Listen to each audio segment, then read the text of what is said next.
The white silk runner stretched endlessly down the grand ballroom aisle, and at the end of it stood Harrison Grant, billionaire tech entrepreneur, about to marry the wrong woman. I knew this because I had the proof tucked inside my uniform pocket, and my heart was beating so hard I thought everyone in the room could hear it. If anyone has reason why these two should not be wed, speak now or forever hold your peace. My shoes made no sound on the marble floor as I stepped forward from the shadows near the service entrance. 300 guests in designer clothes turned to stare at me, the black maid in a simple grey dress, and I saw Vanessa Whitmore's perfect face go white with rage. I object, I said, my voice shaking but clear. This marriage is a fraud. The gasps rippled through the crowd like wind through wheat. Harrison's blue eyes locked on mine, confused but not angry. That was the thing about Harrison Grant that I'd learned in 3 months of working in his mansion. He actually listened to people, even the hired help. Simone, he said, and the way he said my name, like it mattered, gave me the strength to keep going. I pulled out the folder. Vanessa Whitmore is already married. She's planning to divorce you 6 months after your wedding to exploit a loophole in your prenuptial agreement and take half your fortune. Vanessa laughed, but it sounded forced. This is absurd. Harrison, are you going to let your maid ruin our special day with her delusions? Let her speak, Harrison said quietly, and the entire ballroom went silent. But I'm getting ahead of myself. You need to understand how I got here, standing in front of 300 wealthy strangers, about to either save or destroy the man who'd changed my life. Let me take you back 3 months, to the day I thought I'd lost everything. The hospital billing office was freezing, or maybe that was just me, numb from the numbers on the paper in front of me. $200,000. My mother's cancer treatment costs, stacked up like bricks in a wall I couldn't possibly climb. Miss Baptiste, we'll need to discuss a payment plan, the billing coordinator said, her voice kind but firm.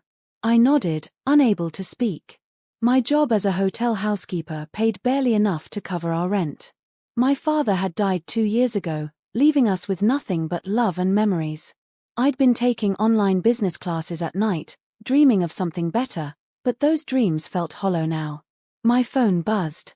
An employment agency I'd registered with months ago. Immediate opening for live-in household staff. Estate management position. Competitive salary with benefits.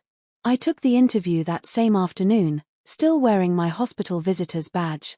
The Grant mansion sat behind iron gates in the wealthiest part of the city. I'd seen pictures of places like this but never imagined I'd step inside one. The head of staff, Mrs. Chen, was a tiny Asian woman with sharp eyes and a kind smile. The position includes room and board, full health insurance, and a salary of $80,000 per year, she explained. Mr. Grant is very particular about his household, but his fare. More than fair. $80,000. With benefits.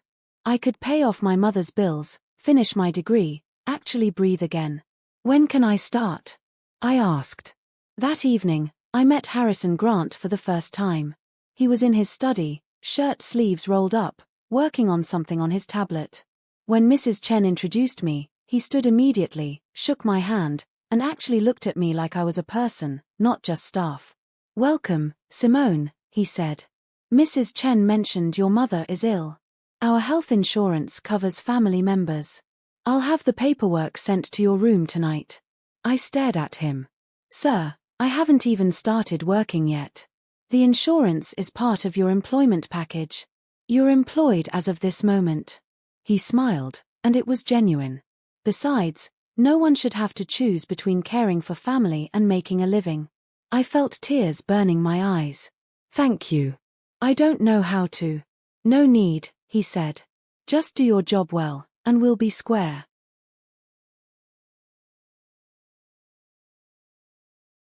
But he wasn't done.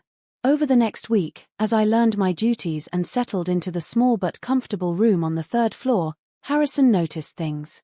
He saw me studying late at night when I thought everyone was asleep. Business administration, he asked one evening, catching me with my laptop in the kitchen at midnight. I nearly dropped my coffee. Yes, sir. I'm finishing my degree online. Just 2 more semesters. He nodded thoughtfully. Which school? I told him, and he frowned. Their program is decent, but you'd get better instruction at Westfield. My company recruits from there. He paused. How much is left on your tuition? Sir, you've already done so much with my mother's insurance. How much, Simone? $15,000. The next day, Mrs. Chen handed me a letter. Westfield University had received an anonymous donation to cover my tuition, with my name attached. When I tried to thank Harrison, he waved it off. Consider it an investment, he said. I like having smart people around me. Finish your degree, learn everything you can. Who knows? Maybe you'll end up working for my company instead of my household. Could you imagine turning down help when you desperately need it? Would you have the courage to accept kindness from a stranger? Drop a comment below with your thoughts, and subscribe to see how this decision changed everything. 3 months in that mansion taught me that Harrison Grant was nothing like the cold billionaire the tabloids portrayed. He remembered every staff member's name, asked about our families, and paid for the chef's daughter's wedding when her father fell ill. He worked 16-hour days building technology that actually helped people, not just made him richer. He was also, I realized with growing dread, about to marry a woman who didn't love him at all. Vanessa Whitmore arrived like a storm in designer heels. My first month at the Grant Mansion passed in a blur of polished floors and fresh linens, but also unexpected moments that made me question everything I thought I knew about wealthy people. Harrison wasn't just generous with money. He was generous with his time, his attention, his actual care for the people around him.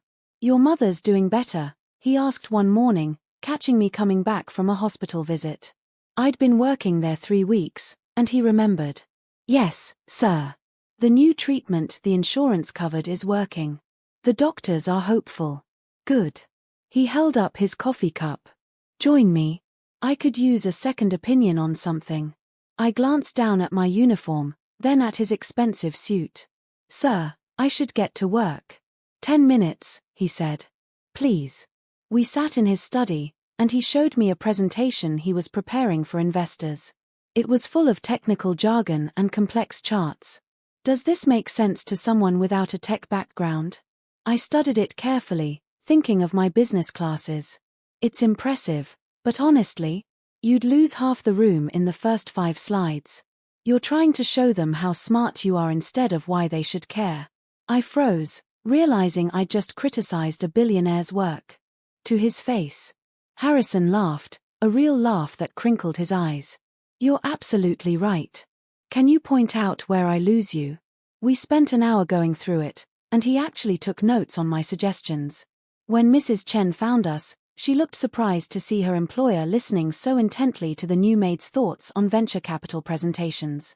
Thank you, Simone, Harrison said as I stood to leave. This is exactly the kind of honest feedback I need. Everyone else just tells me what they think I want to hear. Maybe they're afraid you'll fire them, I said without thinking. Are you afraid I'll fire you? I met his eyes. No, sir. You don't seem like the type. I'm not. He smiled. Keep being honest. It's refreshing.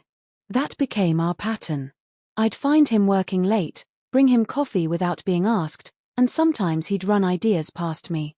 Not because I was an expert, but because I saw things differently than his usual circle of executives and advisors. You have good instincts, he told me one night. Where did you learn to analyze business strategies like this? My father, I said, surprising myself with the admission. He worked in corporate facilities management for 30 years. He used to come home and talk about how the real power in a company wasn't always in the executive suite. He taught me to watch how decisions affected actual people, not just spreadsheets. Harrison set down his tablet. What was his name? Thomas Baptiste. His eyes widened. Thomas worked for my father. I remember him. He was always kind to me when I was a kid hanging around the office. He paused, something shifting in his expression. He passed away 2 years ago. Heart attack. I'm sorry. He was a good man. Harrison stood and walked to his bookshelf, pulling out a leather journal. He flipped through pages until he found what he was looking for. My father wrote this after he retired. He listed the people who'd made the biggest difference in his company. Your father is here. My dad wrote that Thomas Baptiste had more integrity in his little finger than most executives had in their entire bodies. I felt tears welling up. Could I take a picture of that page? You can have the journal, Harrison said. My father would have wanted his family to know how he felt. Sir, I can't. Simone. His voice was gentle but firm. Let people give you things. Let me give you things. You've earned more than a borrowed journal in 3 weeks of honest work and good conversation. I took the journal with shaking hands. That night, I called my mother and read her the passage about Dad. We both cried, but they were good tears. The next morning, I found an envelope on my door. Inside was a check for $5,000 and a note in Harrison's handwriting. I found records showing my father owed your dad back pay from his final year. This was never processed due to the transition after his retirement.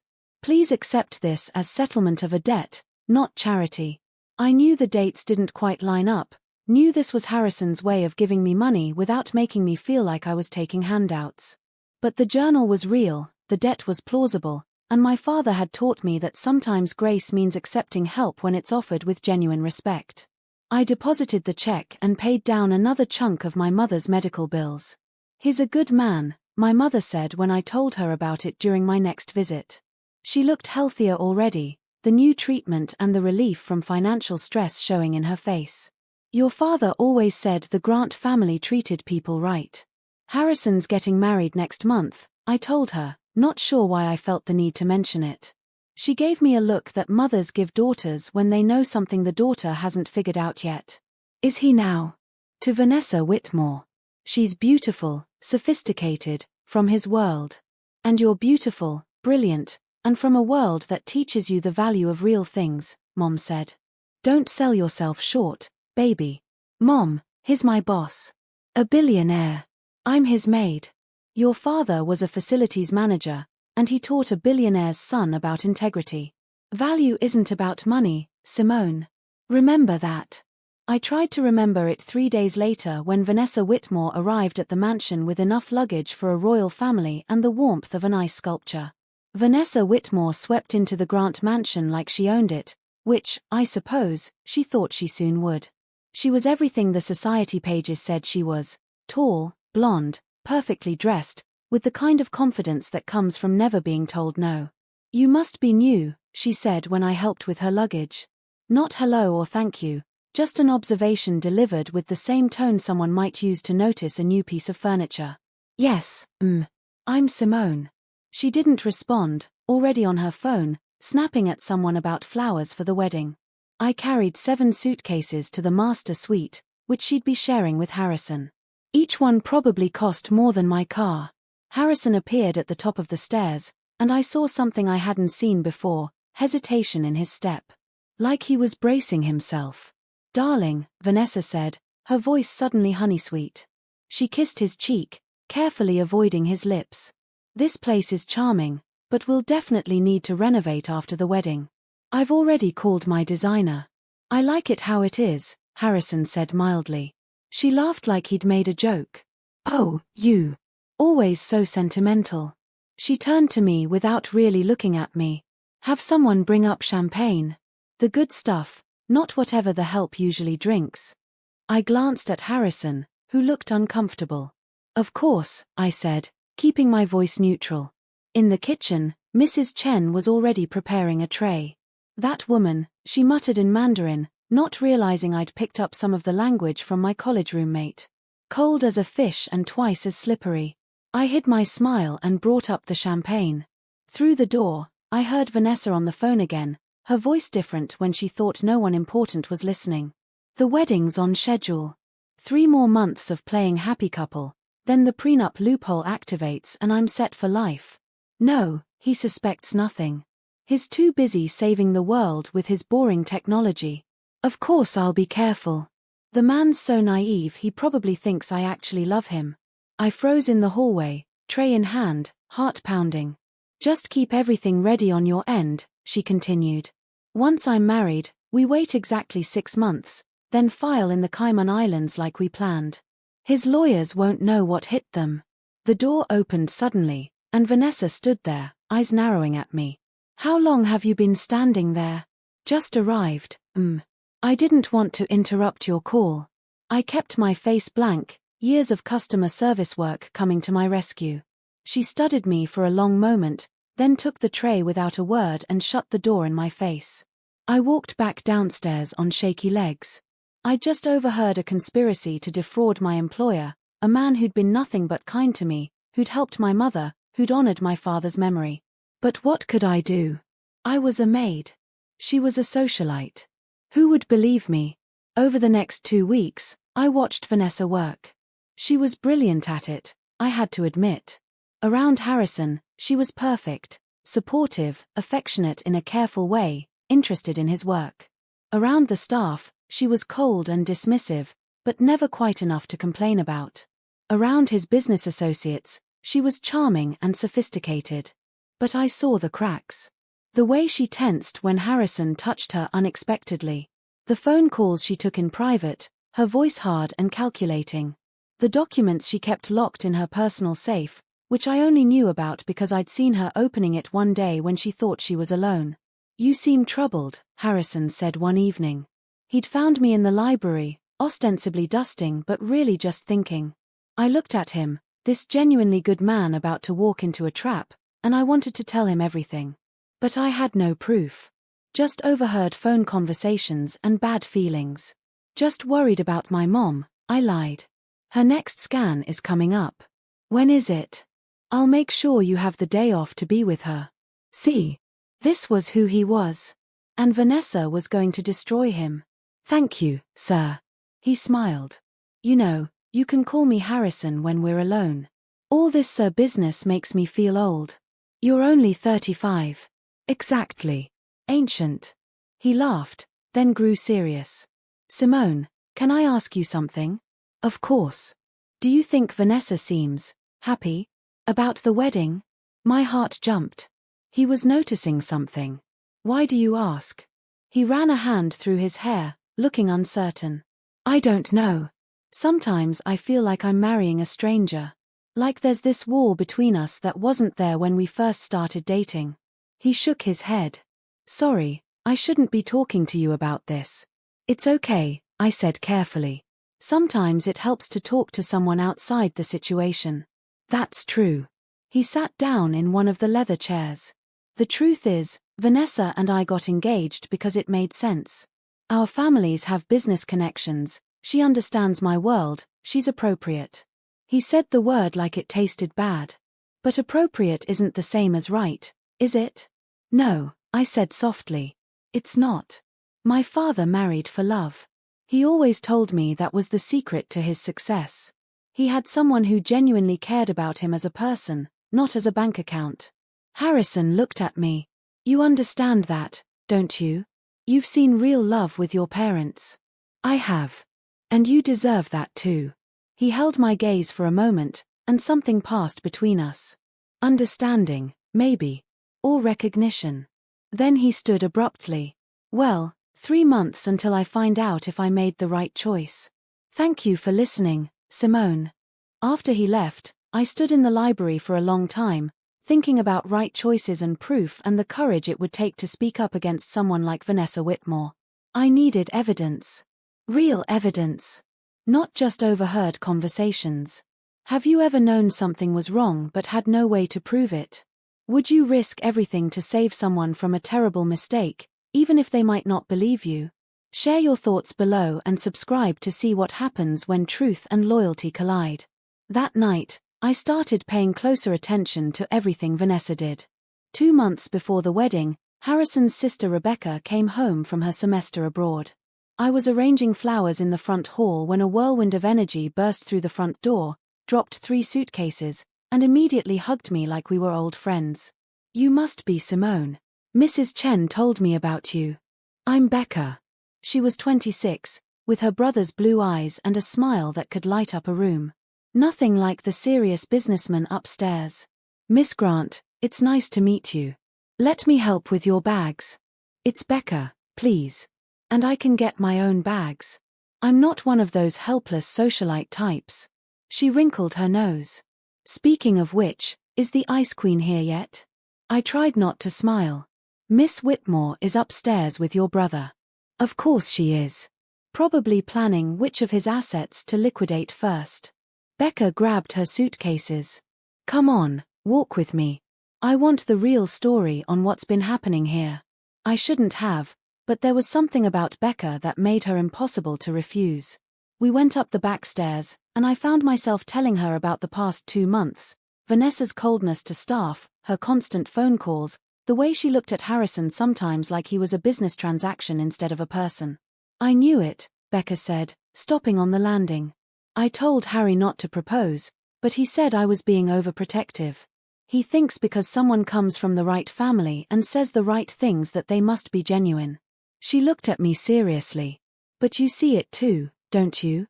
Something's off about her. It's not my place to say. Forget place. My brother is about to make the biggest mistake of his life, and I need allies. She grabbed my hand. Will you help me? Before I could answer, Vanessa's voice drifted down the hallway. Harrison, darling, your sister's home. We should go greet her. They appeared at the top of the stairs. Vanessa's smile was perfectly calibrated, but I saw the way her eyes narrowed when she saw Becca holding my hand. Rebecca, she said warmly. How wonderful to see you again. Vanessa, Becca replied, her own smile just as fake. Still planning to renovate my childhood home? The temperature in the hallway dropped about 10 degrees. Harrison, oblivious to the tension, hugged his sister. I'm glad you're home. We've missed you. I've missed you too. Becca looked at Vanessa. I hope you don't mind, but I've already claimed Simone for the afternoon. I need help unpacking, and she seems like she actually knows how to fold clothes properly. It was a deliberate slight, suggesting Vanessa didn't, but delivered so sweetly that objecting would seem petty. Of course, Vanessa said through her teeth. The help should do whatever you need. Becca and I spent the afternoon in her room, and she told me stories about growing up with Harrison. How their father had taught them both that wealth was a responsibility, not a right. How Harrison had worked his way through MIT despite already having a trust fund, because he wanted to prove he could succeed on his own merit. He's too good, Becca said. That's his problem. He sees the best in people and can't imagine someone would deliberately try to hurt him. She looked at me. But you're not like that, are you? You've had to be practical, to see people clearly. I've had less room for mistakes, I admitted. Exactly. She pulled out her laptop. So let's not make one now. Tell me everything you've noticed about Vanessa. Every detail. I hesitated, then remembered Harrison's face when he talked about marrying someone appropriate instead of someone he loved. I told Becca about the phone conversations, the locked safe, the way Vanessa's behavior changed depending on who was watching. Becca's expression grew darker as I talked. We need proof. Real, undeniable proof. How? I can't exactly break into her safe. No, but I can hire a private investigator. Becca typed rapidly. My friend's family uses one for background checks on business partners. If Vanessa's running a con, there will be a trail. That could take weeks. The wedding is in 2 months. Then we better start now. Over the next month, the mansion became a stage for 3 different performances. Vanessa played the perfect fiancée, all smiles and wedding planning. Becca played the supportive sister, hiding her investigation behind enthusiasm for cake tastings and flower arrangements. And I played the invisible maid, watching everything while pretending to see nothing. Harrison, caught in the middle, seemed to withdraw into his work more and more. I'd find him in his study at midnight, staring at spreadsheets without really seeing them. The merger's almost finalized, he told me one night when I brought him coffee. 6 tech companies becoming one, the biggest deal of my career. The board wants me to make the announcement at the wedding. Show stability, confidence, the future. And you don't want to? He looked at me with tired eyes. I want to make sure I'm building a future I actually want to live in. I set down the coffee and sat in the chair across from him, forgetting for a moment that I was staff and he was my employer. Then why are you going through with it? The wedding? Because I made a commitment. Because Vanessa and I have been planning this for months. Because everyone expects it. He paused. Because I'm afraid if I call it off, I'm just being a coward who can't commit to anything. Or you're being brave enough to admit when something isn't right. We looked at each other across the desk, and I saw something in his eyes that made my heart beat faster. Recognition, maybe. Or possibility. Simone, he started, but his phone buzzed. Vanessa, asking where he was. The moment broke. You should go, I said, standing quickly. She'll be waiting. After he left, I stood in the empty study, wondering what he'd been about to say. Wondering what I would have said if he'd asked. The next day, Harrison did something that changed everything again. My mother called, crying with relief. The hospital had just informed her that an anonymous donor had paid off her entire remaining balance, $120,000. I knew immediately who it was. I found Harrison in the garden, reading through contracts. You didn't have to do that. He looked up, genuinely confused. Do what? My mother's bills. Sir, that's too much. I can't accept. Simone. He stood and faced me. Your mother is getting better because she has access to treatment she couldn't afford before. That's all that matters. And before you argue, remember what you told me about accepting help when it's offered with respect. That was different. How? I couldn't answer, because it wasn't different. He was offering help the same way he'd offered everything else, with genuine care and no strings attached. Let me do this, he said softly. Let me help someone who deserves it. Your father was good to my family. Let me be good to yours. I accepted, because refusing would have been pride, and pride was a luxury I couldn't afford when my mother's health was on the line. But accepting meant something too. It meant I owed him the truth, whatever the cost. That night, Becca's investigator called with preliminary findings. Vanessa Whitmore had a sealed record from 5 years ago. The investigator needed more time to get the details, but there was definitely something she was hiding. We're close, Becca whispered to me in the hallway. Just a little more time. But time was running out. The wedding was 6 weeks away.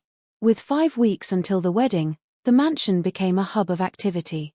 Caterers came and went, florists argued about centerpieces, and Vanessa orchestrated everything with the precision of a general planning a military campaign.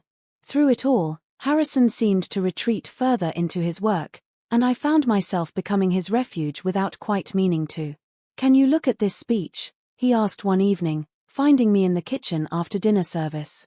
The board wants me to give it at the reception, but it sounds like a robot wrote it. I dried my hands and took the tablet. The speech was indeed terrible, full of corporate jargon and empty phrases about synergy and strategic vision. When did you stop caring about your company? I asked bluntly. He blinked. What? This speech. It's not you. Where's the passion? Where's the reason you built this company in the first place? I scrolled through the lifeless paragraphs. You told me once that you started your first tech company because you wanted to solve problems that actually mattered. This sounds like you're trying to impress people you don't even like. Harrison stared at me, then started laughing. Really laughing, the kind that made him bend over and hold his stomach. You're right. You're absolutely right. My publicist wrote this, and I didn't even think about it. I've been on autopilot for weeks. So write something real, I said, handing back the tablet. Tell them why this merger matters. Not in business terms, in human terms. He pulled up a chair next to me at the kitchen counter. Okay. Help me. What would you want to hear if you were sitting in that audience? We spent 2 hours working on the speech, and somewhere in there, it stopped being about the wedding reception and started being about what really mattered to Harrison. His vision for technology that served people instead of exploiting them. His belief that businesses had a responsibility to their communities, not just their shareholders. My father taught me that, he said. He always said the measure of success wasn't your bank balance, it was how many people's lives you made better. My dad said something similar, I told him. He used to say that every job was important if you did it with integrity. That there was no such thing as small work, only small thinking. Harrison looked at me with something like wonder. How did you end up here, Simone? You should be running your own company, not cleaning mine. I'll get there, I said. I'm just taking the long way around. When you finish your degree, Come work for me. Not as staff, as an actual executive. I need people who think like you do. You don't even know what my GPA is. I don't care about your GPA. I care that you see through the nonsense and get to what's real. He paused. That's a rare quality in my world. It was midnight when we finished the speech, and it was good. Really good. The kind of speech that might actually inspire people instead of just filling time. Thank you, Harrison said as we stood to leave. I don't know what I'd do without you. Our eyes met, and for a moment, the kitchen felt very small. Then Mrs. Chen's cat jumped on the counter between us, breaking the spell, and we both laughed. Good night, Harrison, I said, using his first name for the first time outside of his invitation to do so. Good night, Simone. I went to bed that night feeling like I was standing on the edge of something dangerous and wonderful, and I wasn't sure which direction I was going to fall. The next morning, Becca pulled me aside with news. The investigator found something. Vanessa was married before, 5 years ago. It lasted exactly 6 months, and she walked away with $4 million from a settlement. The marriage was annulled on a technicality, which is why it's sealed. She's done this before, I whispered. She has a pattern. Marry rich, exploit a legal loophole, divorce, repeat. Harrison's just the biggest target yet. Becca's face was grim. But we still need proof of what she's planning now. The past isn't enough. She could claim she's changed. Her safe, I said. Whatever she's planning, the evidence is in that safe. Can you get into it? I thought about the day I'd seen Vanessa opening it, how I'd glimpsed the combination over her shoulder without meaning to. I'd been trained to notice details, to see what guests left behind. It was part of being good at my job. Maybe, I said. But if I'm caught, you'll be fired at best, prosecuted at worst. Becca grabbed my hands. I can't ask you to risk that. But she didn't have to ask. Harrison had paid my mother's medical bills, had given me a chance at a better life, had treated me like a person who mattered. I owed him the truth. When's the next time Vanessa will be out of the house for several hours? Becca checked her phone. She has a dress fitting downtown tomorrow afternoon. She'll be gone for at least 3 hours. Then that's when I'll look. That afternoon, Harrison asked me to help him review some contracts.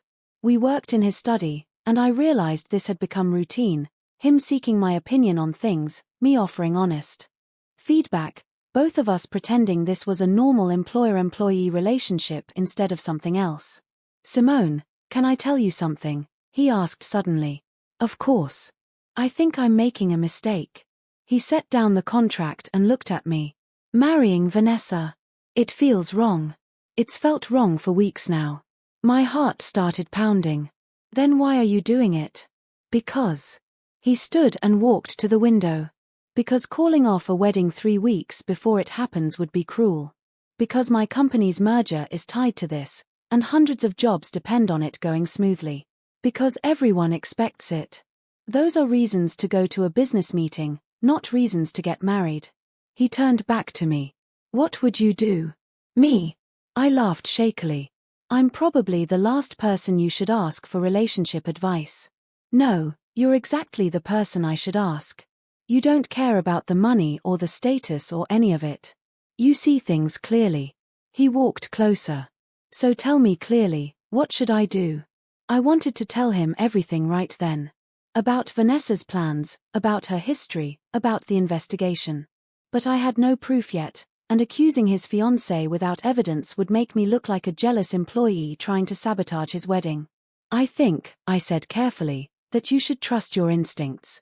If something feels wrong, it probably is. And if my instincts are telling me I'd rather spend time with my maid than my fiancé? The air left the room. Harrison looked as shocked as I felt that he'd said it out loud. Sir, Harrison, he corrected softly. Please.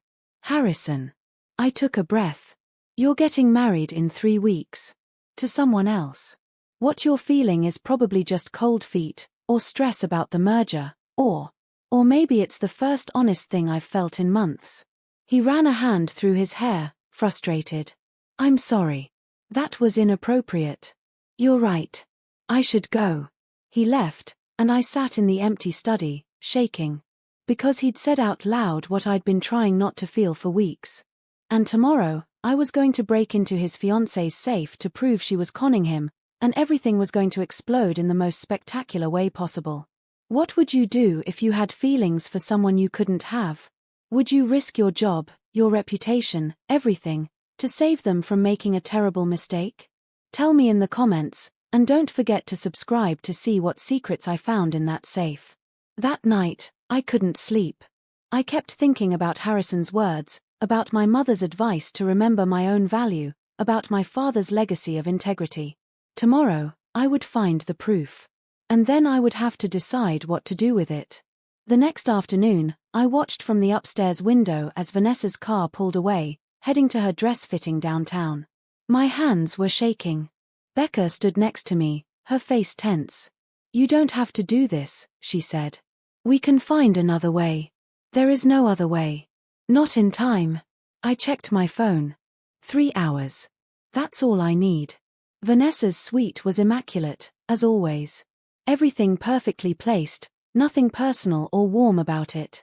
The safe was behind a painting of a European countryside, the kind of cliché hiding spot that apparently still worked. I knew the combination. I'd seen her enter it once, had trained myself to remember details like that from years of hospitality work. My fingers trembled as I spun the dial, 15-34-22. The birthday she'd told Harrison was hers, though Becca's investigator had found that was a lie too. Even her birthday was fake. The safe clicked open. Inside was a nightmare of evidence. Legal documents outlining a marriage to someone named Richard Chen, dated 3 years ago. Not 5 years ago like her previous marriage, 3 years. She was currently married to someone else. Divorce papers, unsigned, with a date of exactly 6 months after her planned wedding to Harrison. A prenuptial agreement with handwritten notes in the margins, highlighting loopholes about asset division in international jurisdictions. Bank statements from a Cayman Islands account. And text messages, printed out, between Vanessa and Richard, planning everything. Once I'm married to Grant, we wait for the prenup loophole to activate. 6 months. Then file in the Caymans under the International Marriage Statute. His lawyers will scramble, but by the time they sort out the jurisdiction issues, we'll have transferred half his liquid assets. Minimum take, 300 million.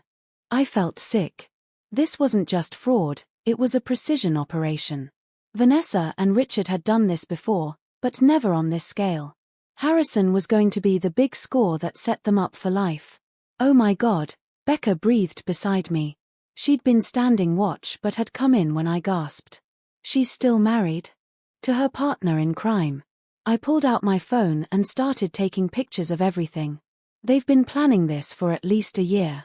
Look at this timeline. The documents showed how carefully they'd orchestrated the whole thing. Vanessa had targeted Harrison specifically, had manufactured their meet-cute at a charity gala, had researched his family's business connections and timed the relationship to coincide with his company's merger plans. "She's a professional con artist," Becca said, her voice shaking with anger. "And she nearly got away with it." I photographed everything, my hands steadier now that I had proof. This wasn't about my feelings or Harrison's feelings or anything personal. This was about stopping a crime. Then I found something that made my blood run cold. A background check on me. Vanessa had been investigating me, had found out about my father's connection to the Grant family, about my mother's medical bills, about my student loans. There were notes in her handwriting, possible threat. Monitor closely. If necessary, discredit before wedding. "She knew you were getting close," Becca whispered. "Simone, she was planning to frame you for something if you got in her way." The last document in the safe was a draft lawsuit, accusing me of theft and fraud, with fake evidence already prepared. If I'd tried to expose Vanessa without proof, she would have destroyed me first. I finished photographing everything and carefully put it all back exactly as I'd found it. The safe clicked shut. The painting went back in place. We left the suite exactly as we'd found it. In Becca's room, we uploaded all the photos to a secure cloud drive and sent copies to her lawyer. "What now?" I asked. "Do we go to Harrison?" Becca bit her lip. If we tell him now, he'll confront Vanessa. She'll destroy the evidence and claim we fabricated everything. We need the originals, and we need them authenticated by a lawyer. The wedding is in 2 weeks. I know. Becca pulled up her phone. My lawyer can get a court order to open the safe, but it will take at least a week. We need to stall somehow. But we didn't have to stall. The next morning, Vanessa announced she'd moved the wedding up by 1 week. The venue had a cancellation, she told Harrison at breakfast, her smile bright and brittle. We can have it sooner. Isn't that wonderful? I stood by the sideboard, pouring coffee, and caught her looking at me. She knew. Somehow, she knew we were onto her. That's very sudden, Harrison said, frowning. Are you sure? Positive. Unless you're having second thoughts. Her voice was sweet, but there was steel underneath. No, of course not. If you want to move it up, we'll move it up. After he left for work, Vanessa turned to me. Simone, I need you to clean my suite today. Deep clean. Every inch. She was going to move the evidence. Or destroy it. We had 1 week, and now we had nothing. Except we did have something. We had photographs. And Becca's lawyer called that afternoon with news. The photos were enough for a preliminary investigation.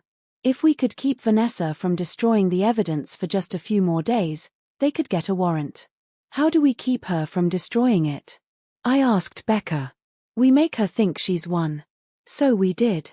I cleaned Vanessa's suite under her watchful eye, never going near the safe.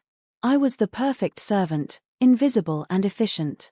Becca played the supportive sister, enthusiastically helping with last-minute wedding preparations. Harrison threw himself into work, and I saw the resignation in his eyes. He'd made his choice, or thought he had. 3 days before the wedding, Vanessa made her mistake. She got cocky. I was bringing up towels when I heard her on the phone in her suite.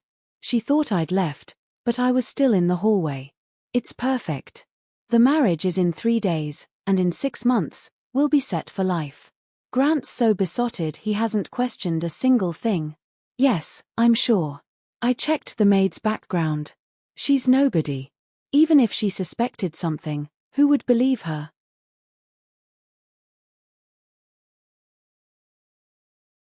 Nobody. That was what I was to her. A nobody who could be discarded, threatened, or destroyed without a second thought. I set down the towels and walked away quietly. That night, I called my mother. I need to do something that might cost me everything, I told her. But it's the right thing. Then do it, baby, Mom said. Your father taught you to stand up for what's right, no matter the cost. I taught you to be brave. Now show them what Baptiste women are made of. The next day, Becca's lawyer called. The warrant had been approved. Police would execute it tomorrow morning, the day before the wedding. But that wasn't enough. Vanessa would destroy the evidence tonight if she suspected anything. We need to keep her away from that safe for 12 more hours, Becca said. Harrison unknowingly gave us the solution. He announced he was taking Vanessa to dinner at the city's most exclusive restaurant, a celebration before the wedding. They'd be gone for hours. The moment their car pulled away, Becca and I moved. We didn't open the safe again. Instead, Becca's lawyer arrived with a portable safe identical to Vanessa's. We swapped them out, painting and all. The real safe, with all its evidence, went into the lawyer's car. If she checks tonight, she'll see her fake documents in the fake safe, the lawyer explained. But the real evidence is already in police custody. It was brilliant, and it was risky, and it was absolutely necessary. Harrison and Vanessa returned late, both looking tired. I heard them in the hallway outside my door. Are you happy? Harrison asked her quietly. Really happy? Of course, darling. Tomorrow will be perfect. I hope so. Because I need this to mean something. I need it to be real. There was a pause, and then Vanessa's voice, sweet and false, it's very real. I promise. I lay in bed that night, knowing tomorrow everything would change. The police would arrive. The evidence would come out. And I would have to stand in front of everyone and explain how a maid had uncovered what a billionaire had missed. The morning before the wedding, I woke up to chaos. Police cars in the driveway, officers in the foyer, and Vanessa's voice screaming from the second floor. "This is ridiculous. You have no right to search my private quarters." I dressed quickly and ran downstairs to find Harrison in the foyer, looking confused and angry. Becca stood next to him, her face carefully neutral. "What's going on?" he demanded of the police sergeant. "We have a warrant to search Miss Whitmore's belongings as part of an investigation into fraud and identity theft," the sergeant said calmly. "Your sister filed the complaint yesterday." Harrison turned to Becca. "You did what?" "I did what I had to do to protect you." Becca held up her phone. "Before you get angry, look at these." She showed him the photographs I'd taken. Every document, every text message, every piece of evidence. I watched his face change from confusion to disbelief to something that looked like betrayal. "This can't be real," he whispered. "It's very real," the sergeant said. "We've already authenticated the documents. Miss Whitmore is currently married to a Richard Chen and has been for 3 years. The marriage certificate is on file in Nevada." Vanessa appeared at the top of the stairs, flanked by officers. Her perfect composure had cracked. She looked at Becca with pure hatred, then at me with something worse. "This is her fault," Vanessa spat, pointing at me. "That maid has been trying to sabotage me from the beginning. She's obsessed with Harrison, everyone knows it. She probably fabricated all of this." "The documents were in your safe," the sergeant said. "A safe only you had access to. She broke into it. She's a thief." Harrison looked at me then, really looked at me, and I couldn't read his expression. "Simone, I did break into the safe," I admitted. My voice shook but held. "2 days ago. Because I overheard Vanessa on the phone planning to defraud you. I needed proof before I could say anything." "You had no right," Vanessa shrieked. "You're just a servant. You've overstepped so far beyond your place." "My place," I said, finding my voice, "is standing up when I see someone I care about being hurt. My father taught me that integrity matters more than station. And Harrison gave me a job when I needed it, helped my mother when she was dying, treated me like a person who mattered.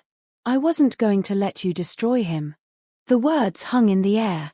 I'd just admitted, in front of everyone, that my actions came from personal feelings.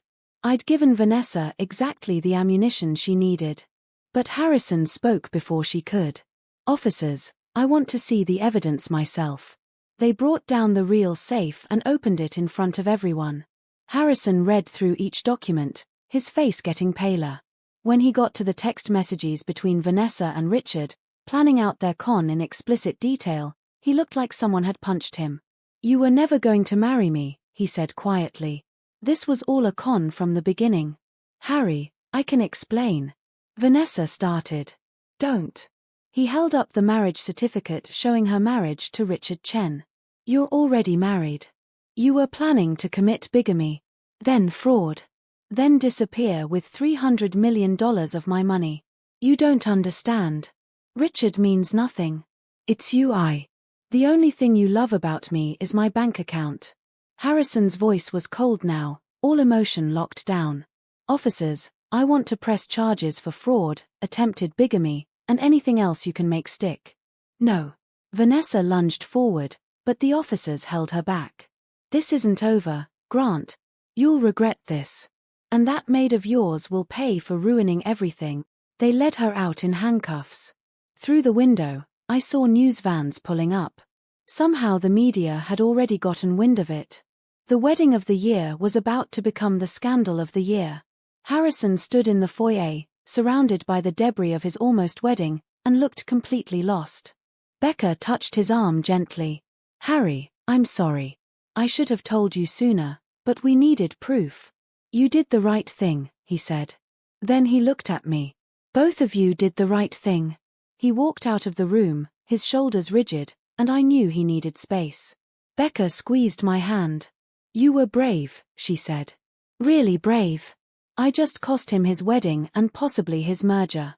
You saved him from making the biggest mistake of his life." Over the next few hours, the mansion became a circus. Lawyers arrived. Public relations people strategized.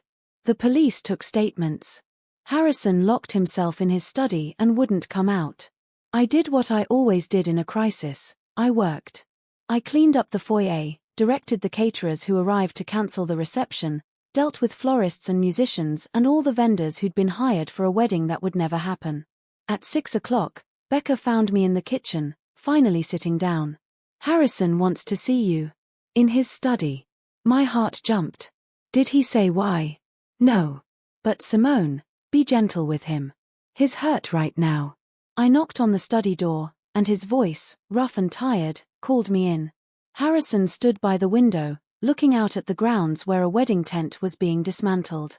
He didn't turn around when I entered. "You saved me," he said quietly. "From humiliation, from financial ruin, from a marriage that would have destroyed me. I just did what anyone would." "No." He turned around, and I saw tears on his face. "Most people would have stayed quiet. It wasn't your job to protect me. It wasn't your place, as Vanessa would say. But you did it anyway. I couldn't watch you marry someone who was going to hurt you." "Why?" He walked closer. "And please be honest.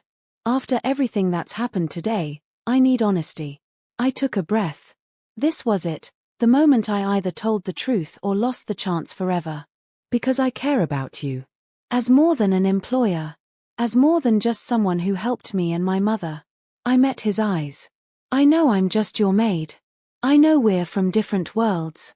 But I couldn't let her do that to you because somewhere along the way, I stopped just working for you and started feeling things I probably shouldn't feel." The silence stretched out. Then Harrison crossed the distance between us and took my hands. "Simone Baptiste, you are not just anything. You're brave and honest and brilliant. You see through the pretense straight to what matters. And I've been an idiot, trying to marry someone appropriate when the woman I actually wanted to spend time with was right here the whole time."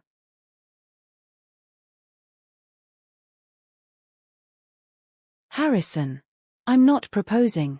That would be absurd after this morning." He smiled shakily. "But I'm asking if you'd be willing to see where this goes. Once everything settles down. Once the scandal dies down and I sort out my life. Would you be willing to try?" I thought about my mother's words, about value not being determined by money. I thought about my father's integrity and how he'd taught me to never sell myself short. I thought about Harrison, who'd helped me without being asked, who'd treated me with respect from day one, who was looking at me now like I was the most important person in his world. "Yes," I said.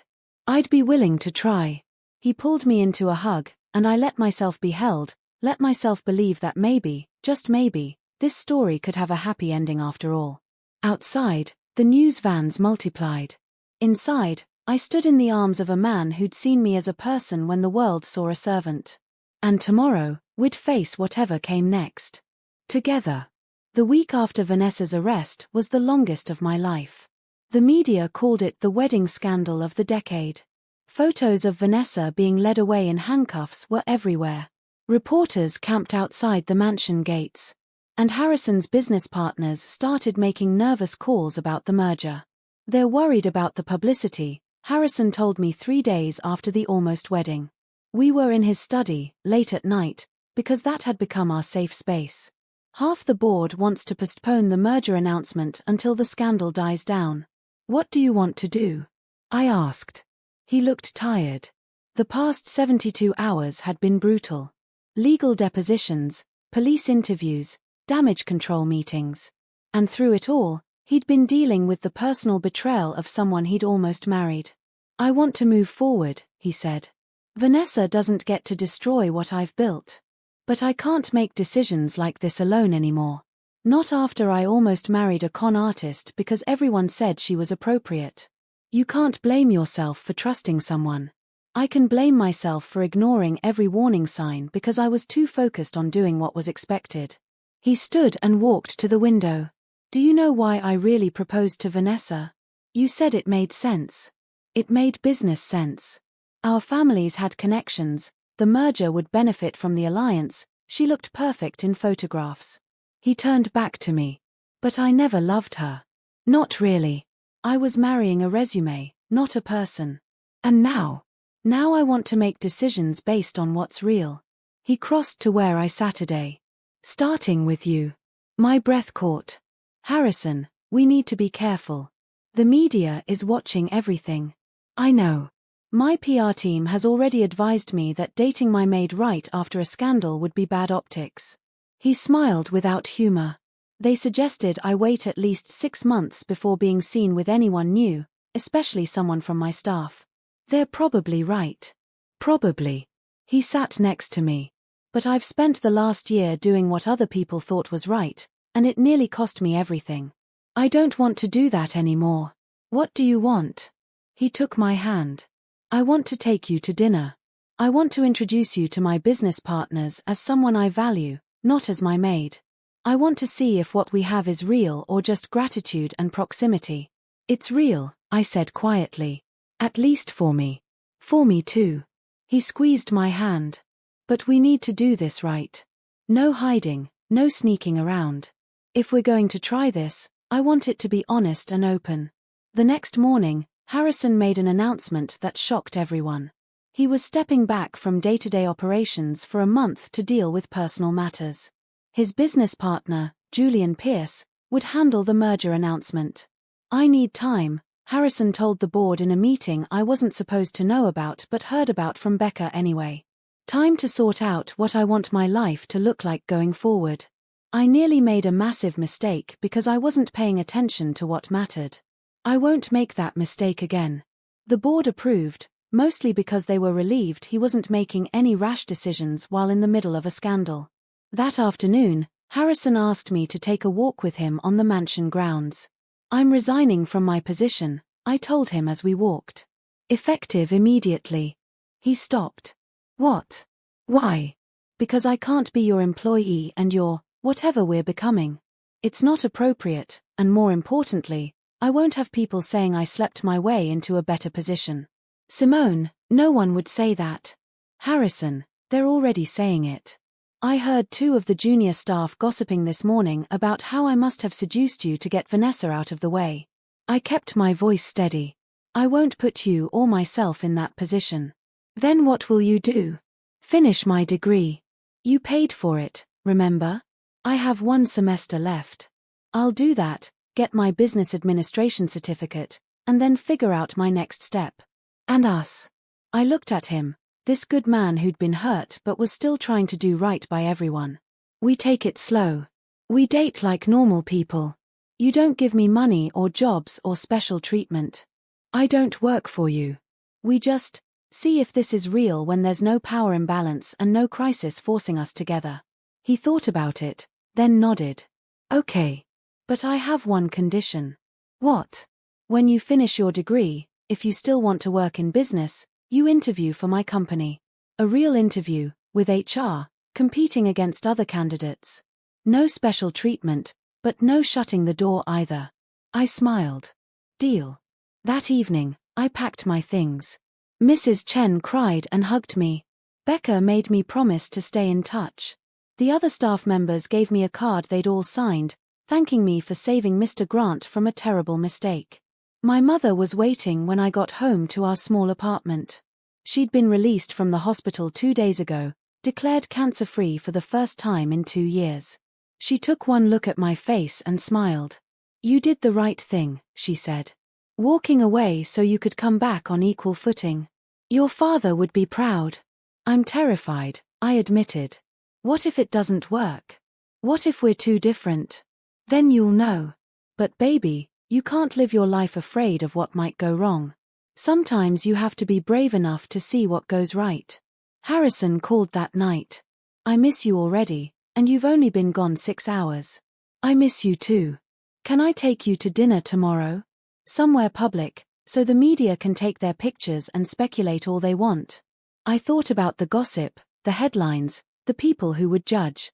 Then I thought about Harrison's kindness, his integrity, the way he made me feel valued. Yes, I said. But nowhere too fancy. I'm a college student on a budget now. He laughed, really laughed. Simone Baptiste, you're going to turn my world upside down. I thought Vanessa already did that. She turned it upside down. You're helping me put it right side up again. The next few weeks fell into a pattern. I attended my final semester classes during the day. Harrison ran his company and dealt with the continuing fallout from the scandal. And 3 nights a week, we had dinner together. Sometimes at fancy restaurants where photographers waited outside. Sometimes at cheap pizza places where no one recognized him. Always talking, learning about each other, building something real. Vanessa pleaded guilty to fraud and attempted bigamy. She and Richard were both sentenced to 5 years in prison. The media called it justice. Harrison called it sad that someone with Vanessa's intelligence had wasted it on cons instead of building something legitimate. "You feel sorry for her," I said one night over Chinese takeout in my apartment. "I feel sorry for anyone who thinks the only way to succeed is by hurting others," he said. "She could have actually done something with her life." "You're too good," I told him. "Normal people would want revenge. I'm not that good." I wanted to press every charge possible. He smiled. "But ultimately, the best revenge is building a good life. Something real and honest. Would you have the strength to walk away from financial security to build something real? Could you trust your heart after being deceived?" Comment below and subscribe to see how this love story ends. 2 months after the scandal broke, the merger was announced. It was the biggest tech consolidation in a decade, and Julian Pierce gave the speech Harrison had written with my help. The one about building technology that served people, not profit. Harrison watched the announcement from his study, me sitting next to him. "You should be up there," I said. "It's your vision." "It's our vision," he corrected. "And I'd rather be here with you than anywhere else." 1 month before my graduation, Harrison took me to the mansion for dinner. Becca was there, and Mrs. Chen, and all the staff I'd worked with. They'd prepared a celebration for my upcoming degree completion. "Your family," Mrs. Chen said, hugging me. "You always were." After dinner, Harrison asked me to walk with him in the garden. It was spring now, everything blooming, the world coming back to life after winter. "I love you," he said. No preamble, just truth. I should have said it weeks ago, but I wanted to be sure. I wanted to make sure this was real and not just gratitude or rescue or any of the things people might say it is. And is it? My heart was pounding. It's the realest thing in my life. You see me, Simone. Not my money or my company or my status. You see me, and you like what you see anyway. He took my hands. "So I'm asking you, officially and honestly, will you be with me? Really be with me, build a life together, all of it?" I thought about the journey that had brought us here. From employer and maid to partners, to friends, to something more. I thought about my father's integrity and my mother's courage and all the things they'd taught me about knowing my own worth. "Yes," I said. "I will." He kissed me then, in the garden where we'd taken so many walks, where we'd built something real from the ruins of his almost disaster. "There's one more thing," he said, pulling back. "I need to tell you something before we go any further." My stomach dropped. "What?" "Your interview for the company. The one I promised you could have after graduation." "Yes. You're going to get the position. Not because I'm giving it to you, but because Julian already looked at your resume and your project work from school. He wants you on the team. Says you have exactly the kind of practical intelligence the company needs." I stared at him. "You're serious?" "Completely. Your interview is scheduled for next week. With HR, like we agreed. They don't know we're dating, by the way. Julian's the only one who knows, and he promised not to influence the decision. And if I don't get it, then you don't get it, and you'll find something else amazing, because you're brilliant." He smiled. "But you're going to get it." He was right. I got the job. Assistant Director of Strategic Development, reporting to Julian Pierce, with no connection to Harrison's direct team to avoid any appearance of favoritism. My mother came to my graduation, healthy and glowing. Harrison sat next to her, and Becca, and half the staff from the mansion who'd become my friends. When I walked across the stage to get my diploma, they all cheered like I'd won an Olympic medal. "Your father would be so proud," Mom whispered afterward. "And I'm proud too. My brilliant daughter, who never gave up." That night, Harrison took me back to the mansion. To the study where we'd spent so many late nights working on speeches and learning about each other. "I have something for you," he said. He handed me a leather journal. My father's journal, the one he'd given me months ago with his father's notes about my dad. Look at the last page, Harrison said. I flipped to the end and found a new entry, in Harrison's handwriting. Thomas Baptiste taught my father that integrity was worth more than wealth. His daughter taught me that love is worth more than either. Today, I'm asking her to marry me, and I hope her answer honors both the wisdom her father gave her and the courage her mother modeled. I looked up from the journal, tears streaming down my face, to find Harrison kneeling with a ring. Simone Baptiste, will you marry me? Not because it makes business sense or because anyone expects it, but because I love you and I want to spend my life with you. This time, there was no hesitation, no doubt, no scandal waiting in the wings. Yes, I said. Yes, absolutely yes. 6 months later, I stood in a room at the same venue where Harrison was supposed to marry Vanessa. But everything was different this time. The flowers were simpler, the guest list smaller, and the bride was wearing a dress she'd bought with her own money from her new job. You look beautiful, my mother said, adjusting my veil. She was in full remission now, vibrant and healthy, crying happy tears as she helped me get ready. Becca burst in, her own dress slightly askew. The photographer wants to know if you're ready for pictures, and Harrison is driving Julian crazy asking if you're actually going to show up. I laughed. Tell him I'm not running anywhere except toward him. The ceremony was simple. No grand ballroom, just the mansion's garden, decorated with white flowers and hope. 50 people who actually mattered instead of 300 business associates. My mother in the front row next to Rebecca. Mrs. Chen wiping her eyes. The staff I'd worked with, now my friends, beaming. And at the end of the aisle, Harrison. Looking at me like I was the only person in the world. I walked toward him, no wedding march or formal procession. Just me, choosing him, the way he'd chosen me. Hi, I whispered when I reached him. Hi, he whispered back. You came. Of course I came. I love you. I love you too. The officiant smiled. Shall we begin? The ceremony was short and genuine. No pretense, no performance. Harrison's voice shook when he said his vows, and I cried through mine. When the officiant pronounced us married, the cheer that went up could probably be heard across the property. Our first kiss as husband and wife was not picture-perfect or magazine-worthy. It was real and a little messy and absolutely perfect. At the reception, Julian gave a toast. I've known Harrison Grant for 15 years. I've seen him build companies, make millions, change industries. But I've never seen him truly happy until he met Simone. She didn't save him from a con artist, though she did that too. She saved him from a life of doing what was expected instead of what was right. To Simone and Harrison, and to building lives that matter. We danced to a song my father used to play. Harrison held me close and whispered, "Thank you for walking into my study that day with honest feedback. Thank you for breaking into a safe to save me. Thank you for being brave enough to love me.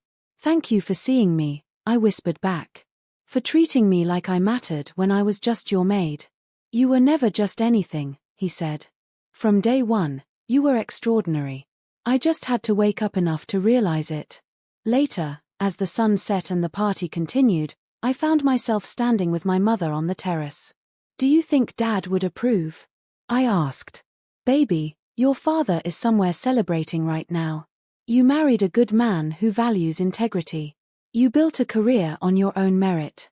You never compromised who you are, not for money or status or anything else." She hugged me. He'd be bursting with pride. Just like I am. Harrison found us there. "May I steal my wife away?" "Your wife," I said, testing the word.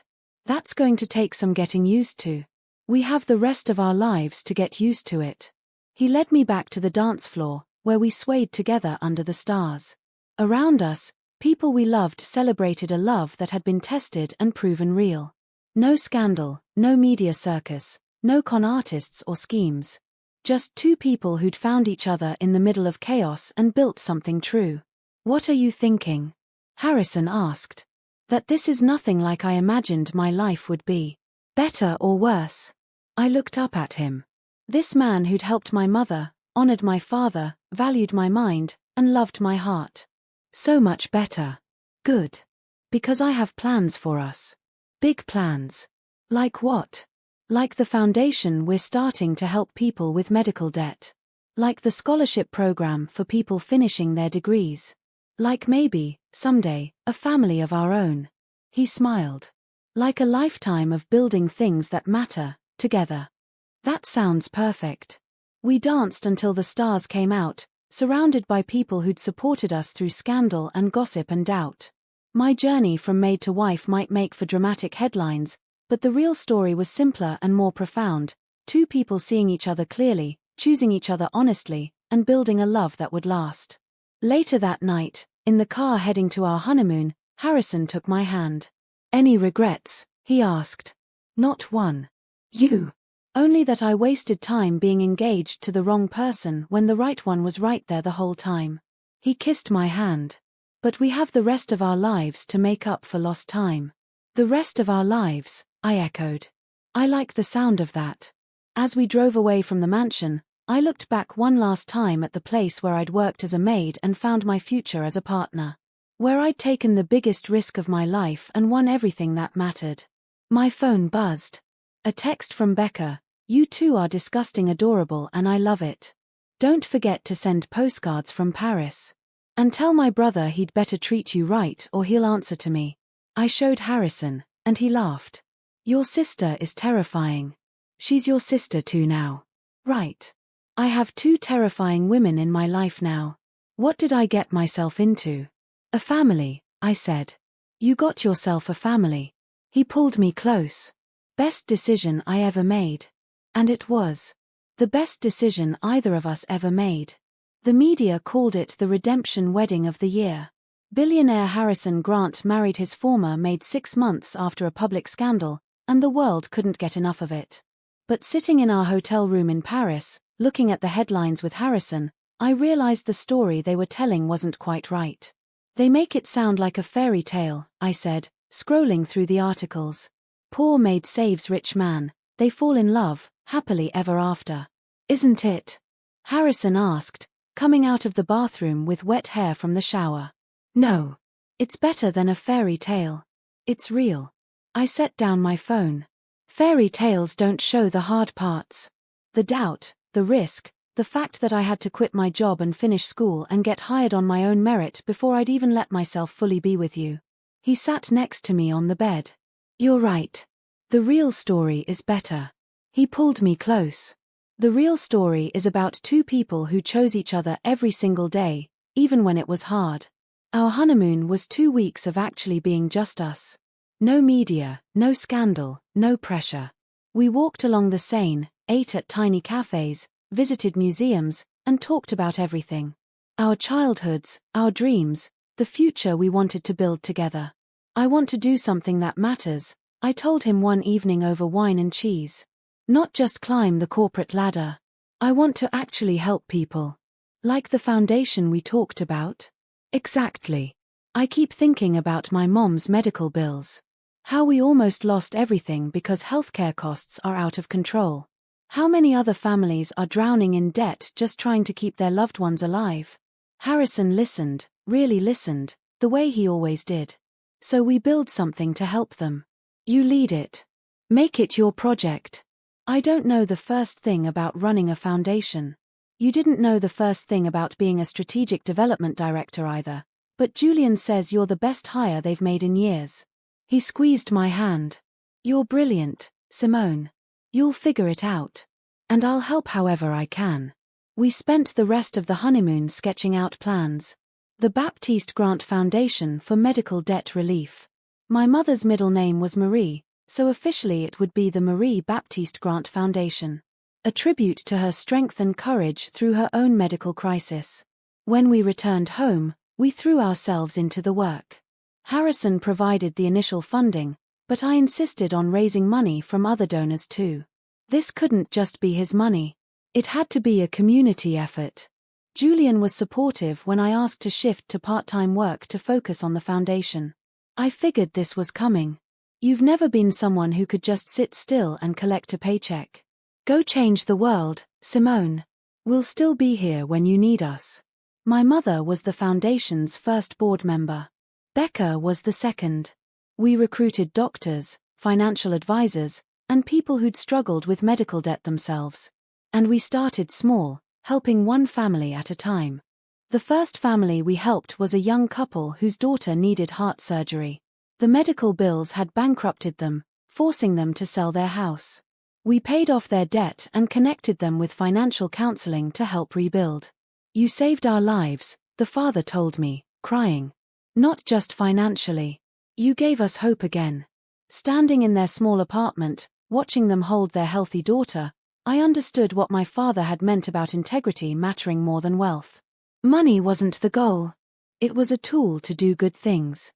"This is what I want to do," I told Harrison that night. "Not just run a foundation, but actually know the people we're helping. Make it personal." "Then that's what we'll do." Over the next year, we helped 50 families. Then 100.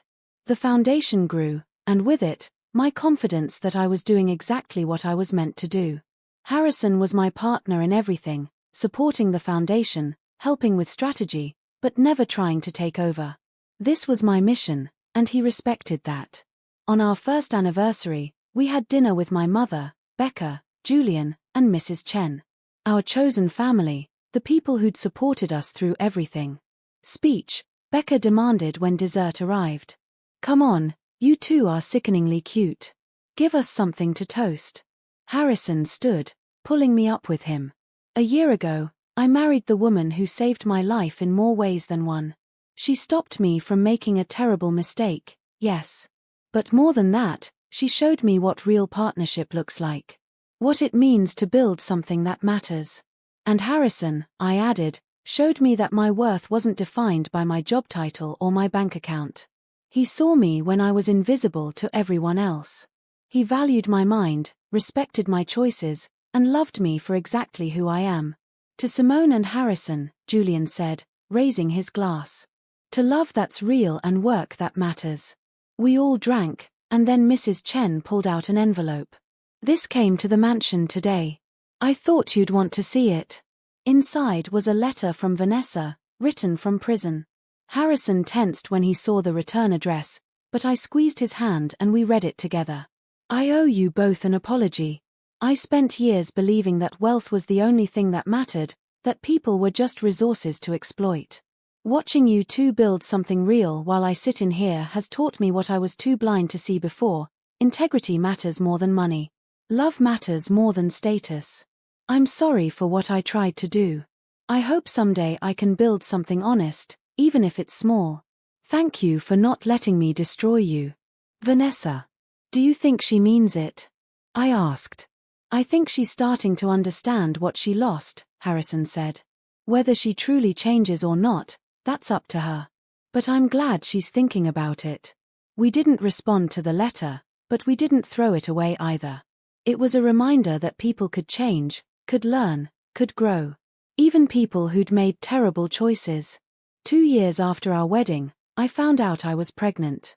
We'd been trying for a few months, hoping to start the family we'd talked about. When I told Harrison, he cried. "We're going to have a baby," he whispered, holding me. "A real family." "We already have a real family," I reminded him, thinking of our chosen family around us. "But yes, we're going to expand it." My mother was over the moon. Becca started buying baby clothes immediately. Mrs. Chen began planning menus for a nursery that didn't exist yet. And the foundation's board insisted on throwing us a baby shower that was more like a community celebration. Our daughter was born on a spring morning, with my mother in the delivery room and Harrison holding my hand through every contraction. We named her Marie Thomas Grant, Marie for my mother, Thomas for my father, Grant for the family that had welcomed me in. "She's perfect," Harrison whispered, holding our daughter for the first time. "Just like her mother." "She's going to change everything," I said, watching him with our baby. "For the better," he said. "Always for the better." Marie grew up knowing she was loved, but also knowing that wealth came with responsibility. On her 5th birthday, instead of a big party, we took her to volunteer at a food bank. On her 7th birthday, she helped us deliver medical debt relief checks to families. "Why do we help people, Daddy?" she asked one day. Harrison knelt down to her level. Because your grandmother taught your mother that kindness matters. Because your grandfather taught me that integrity is more important than money. And because the best thing we can do with what we have is share it with others. Like sharing my toys. Exactly like sharing your toys. 10 years after I'd walked into Harrison's study as his maid, I stood at a podium addressing a crowd of 1,000 people. The Marie Baptiste Grant Foundation had just helped its 10,000th family, and we were celebrating the milestone. None of this would exist without the courage to speak up when something was wrong, I said, looking out at the crowd. Without the support of people who believed in building something real. Without understanding that true wealth isn't measured in dollars, but in lives changed and communities strengthened. Harrison stood to the side with Marie, now 8 years old, watching me with pride. Becca was managing the event. My mother, still healthy and vibrant, sat in the front row. Julian had donated a significant portion of his own wealth to the foundation's expansion. After my speech, a young woman approached me. She looked familiar, but I couldn't place her. I don't know if you remember me, she said. But 3 years ago, your foundation paid off my mother's cancer treatment bills. I was able to stay in school instead of dropping out to work full-time. I graduated last month. I start medical school in the fall. I hugged her, remembering her family's story. I remember. Your mother, how is she? In remission. Thanks to your foundation, we could focus on her health instead of the bills. And now I'm going to become a doctor. I'm going to help other people the way you helped us. This was what mattered. Not the headlines or the scandal or the dramatic story of a maid marrying a billionaire. This was the real story.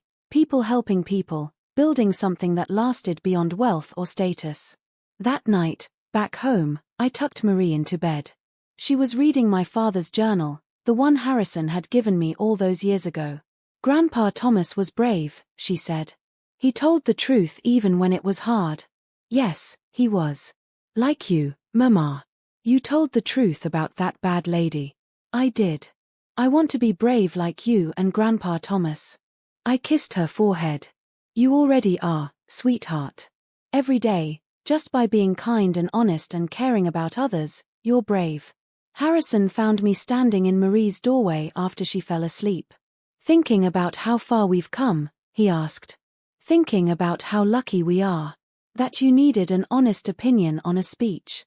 That I had the courage to break into a safe. That we both chose to build something real instead of something easy. He pulled me close.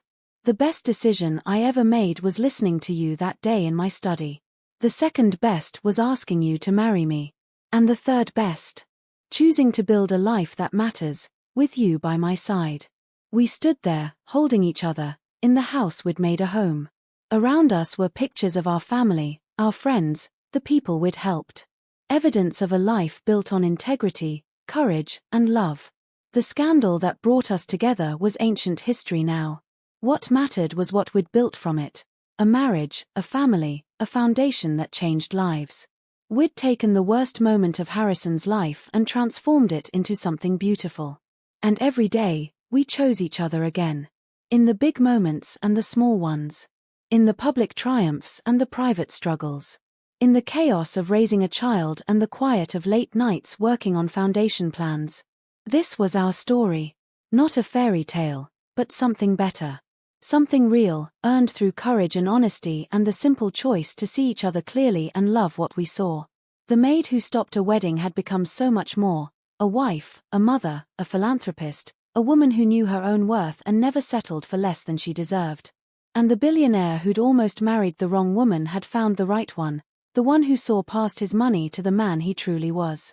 Together, we built a life that honored both our father's legacies, integrity, kindness, and the courage to do what's right even when it's hard. And we lived not happily ever after, because life isn't a fairy tale. We lived honestly ever after, building something real that would outlast us both. Our daughter would carry that forward. And someday, maybe her children would too. A legacy of courage, love, and the simple truth that what matters most can't be bought or sold.